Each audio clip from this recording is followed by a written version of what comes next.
Olá, bom dia a todos.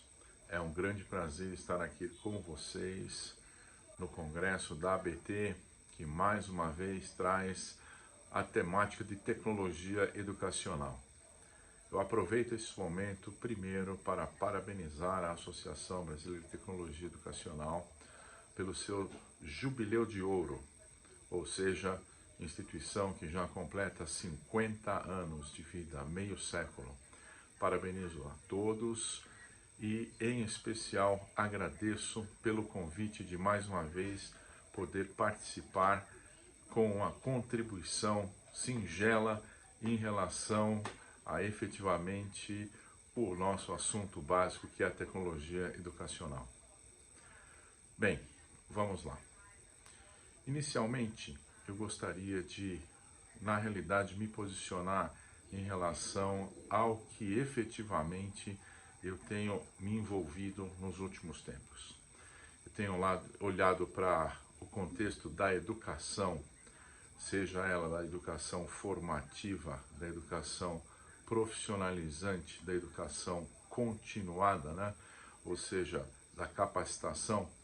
Eu tenho me envolvido diretamente em todos esses níveis e tenho olhado que aspectos são fundamentais para que a gente possa efetivamente utilizar a tecnologia educacional como instrumento de alavancagem para a aprendizagem independente do ambiente.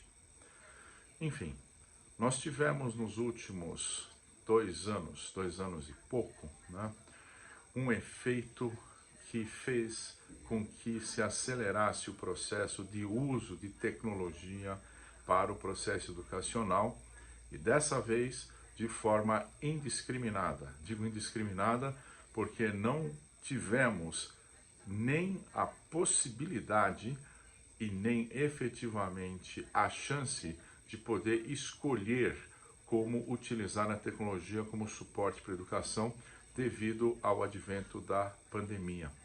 E a pandemia efetivamente entrou, né, na casa de todo mundo, teve um impacto violento em todos os aspectos e talvez, além da economia, a parte da educação foi a área mais afetada.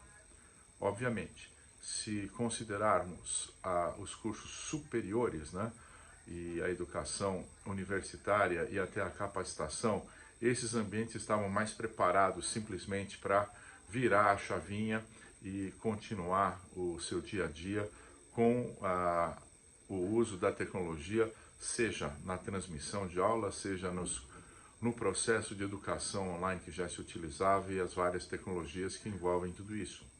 Mas tivemos uma ruptura, porque efetivamente, tanto para o trabalho em si, não a capacitação, mas a educação de formação básica, ela literalmente foi invadida pelo processo de tecnologia educacional. E a partir daí é que eu gostaria de construir, pelo menos, algumas linhas de como isso tem que ser visto e como daqui para frente a gente deve efetivamente construir elementos que possam fazer com que alavanquemos o uso da tecnologia educacional, obviamente falando-se da tecnologia educacional sem menosprezar nenhuma forma pedagógica do uso dela e muito menos limitar isso ao aspecto da tecnologia no contexto digital, né? Que a tecnologia educacional, ela existe desde o momento que criamos o giz, o quadro negro, os livros e assim sucessivamente, houve todo esse avanço. Então, inicialmente, eu acho que vale a pena a gente avaliar o contexto pelo qual que a gente deve utilizar as tecnologias que aqui estão, que fundamentalmente são tecnologias que permitem, inicialmente, conectividade, conexão, né, entre quem oferta e quem demanda conteúdo e processo de aprendizagem, tecnologias efetivamente de transmissão da aprendizagem, né, e tecnologias que fazem com que a gente tenha métodos pedagógicos, que a gente pode até denominar isso dentro de um contexto de tecnologia com pedagogia que possam gerar soluções para todo esse contexto. Então, Esse bloco é o bloco que vai, no contexto da infraestrutura, permitir que haja a possibilidade de uso da rede mundial junto com as redes, para que você possa fazer a integração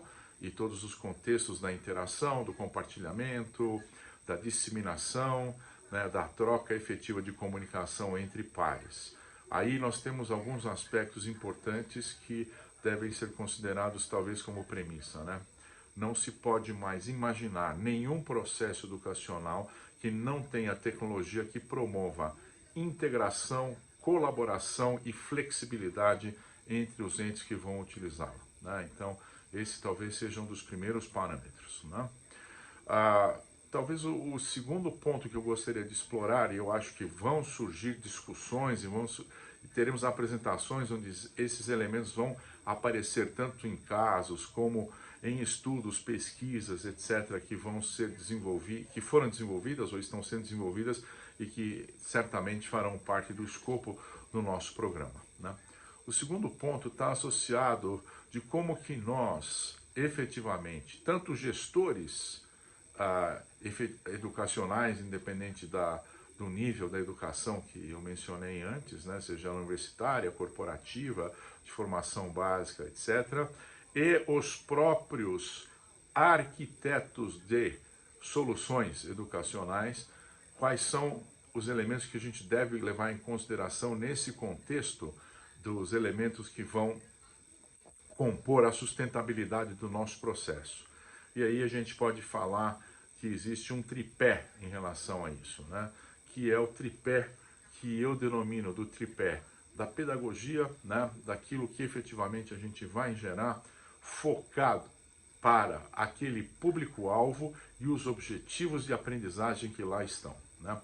Quando a gente traduz esse desenho pedagógico e incluímos nessa receita o tempero ou a combinação de tecnologias para poder entregar efetivamente esse conteúdo, eu denominei isso lá atrás de processo tecnopedagógico, né? A gente tem uma tecnopedagogia envolvida aí, que não só se preocupa com os elementos que vão permitir que você consiga, de alguma forma, fazer a entrega do seu produto, mas também todo o contexto de metodologias, ferramentas, etc., que podem estar envolvidas para a geração desse modelo pedagógico que você quer colocar adiante para um público-alvo específico com aquele objetivo de aprendizagem que eu mencionei anteriormente, né? Então esse é o primeiro fator. O segundo fator está associado a você ter, dentro desse contexto, escolher as ferramentas que vão trazer não só a possibilidade de viabilizar o processo, mas que sejam economicamente viáveis. Então percebam, eu tenho o contexto de conteúdo, o público-alvo, as soluções tecnológicas e tudo isso tem que fazer sentido. Eu faço um paralelo com algo que a gente já vivenciou há mais ou menos uns 10, 12 anos atrás, quando surgiu o Second Life. Muitos de nós aqui com certeza vivenciamos isso. Eu lembro claramente que em momento algum, enquanto gestor educacional de tecnologia educacional, eu cogitei utilizar o Second Life como instrumento pedagógico à época, né? Por quê? Porque era um ambiente muito pesado, a tecnologia era lenta, tinha problemas homéricos para você poder conseguir com que houvesse uma efetividade de transmissão e de uso adequado, né, na ponta. Então, o que acontece? Você está trazendo algo que tem um custo altíssimo e sem nenhum tipo, não só de aculturamento, mas também de objetivo pedagógico que seja, de alguma forma, aproveitado. E eu lembro muito bem, quando até observamos, né, eu fiz um benchmarking na Austrália, numa troca que tivemos na época, as universidades da Austrália gastando milhões e milhões para colocar o Second Life em pé, era inviável, e quando chegava-se à conclusão, né, ou perguntava-se por que você está fazendo isso, a resposta típica era porque desinibe o aluno quando ele está num avatar.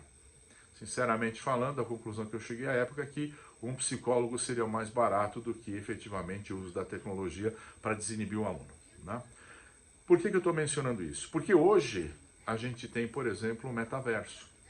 E o metaverso já é uma ferramenta muito mais viável, porque já tivemos um aculturamento de realidade virtual, de internet das coisas, coisas que vieram crescendo e efetivamente não deixa de ser um Second Life evoluído, porém com uma tecnologia que viabiliza algo que vai ser factível.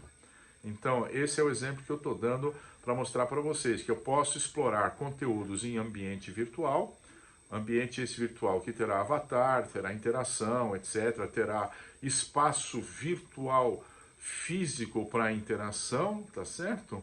E será viável você utilizar isso como instrumento de tecnologia educacional. Então, só para fazer um paralelo disso que a gente está dizendo, e é sustentável. Em contrapartida, naquela época, você estava jogando dinheiro fora e criando descrédito, né? Ou não credibilidade naquele processo que você estava colocando, né?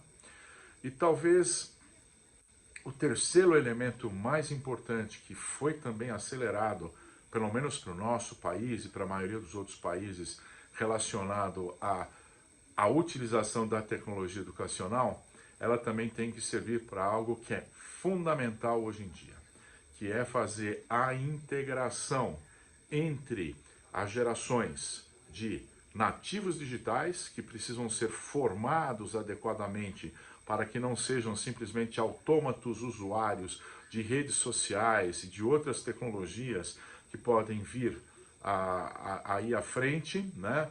E não se tornarem pessoas que não sabem utilizar a tecnologia a favor da criação de valor, já partindo do pressuposto que esse ambiente todo nada mais é que uma extensão de um ciberespaço de comunicação, que é uma extensão das relações sociais nossas como seres humanos. Então eu tenho essa nova geração, que são os nativos digitais, que vêm com o digital dentro do seu DNA, mas não tem a formação adequada para atuar nesse ambiente, tanto de forma efetiva, quanto de forma, vamos dizer assim, cidadã, né? E por outro lado, eu tenho os imigrantes digitais, que acabam tendo muito mais conhecimento, experiência, sabedoria, porém são passivos no uso da tecnologia, seja no seu dia a dia, seja na sua profissão, seja no contexto de educação continuada. Então eu tenho que achar meios para fazer com que eu possa transformar o indivíduo em um novo cidadão, um cidadão que eu denomino de cidadão digital, que vai conseguir sobreviver nessa nova economia que surge, que é a economia do conhecimento na era digital. Então, esses são elementos que a gente precisa pensar em como utilizar a tecnologia educacional para poder fazer com que ocorra essa formação de cidadania e, o mais importante, a simbiose. Ninguém quer ser imigrante digital e o nativo digital não terá oportunidade, não terá êxito se não for um cidadão digital, tá certo? Então, para resumir, eu enxergo esses como pontos fundamentais, panos de fundo, para que possamos efetivamente fazer com que essa consciência que tivemos em relação a esse processo permita que a gente possa, com a tecnologia educacional, trazer todos para uma era digital como cidadãos, aproveitar essa tecnologia para recuperar todo o que perdemos em termos de formação básica para os futuros cidadãos do nosso país, tá certo? Pela pandemia, ou seja, alavancar, acelerar o processo de aprendizagem e, por fim, no caso principalmente das corporações e das instituições, empresas, etc., por que não você usar a tecnologia educacional para poder fazer uma simbiose entre nativos digitais e imigrantes digitais, de tal forma que eles possam juntos, um aproveitar da sabedoria e conhecimento do outro, e o outro poder alavancar esse contexto do mundo digital para aquele que não tem o craquejo com esse ferramental. Então, esses são, eu acho que os pontos de pontapé inicial que eu entrego para vocês, para reflexão, para que sejam utilizados efetivamente como instrumentos para o planejamento de todo aquele processo que você vai ter para a capacitação, para a educação, para a transmissão de conhecimento, para modelos de aprendizagem, tá certo?